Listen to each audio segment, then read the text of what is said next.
Assalamualaikum boys and girls, and we are back once again with another video. In this video I will tell you how you can activate your Windows 11 the correct way. You will get all the things that I copy in the description, or you can just pause the video and type that.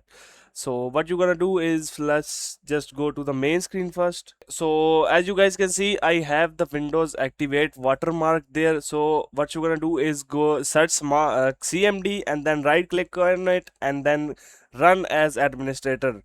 Then you have to put the first command in there, paste, and then hit OK. You will get this message: install product key successfully. Then you're gonna copy the second line and paste it there.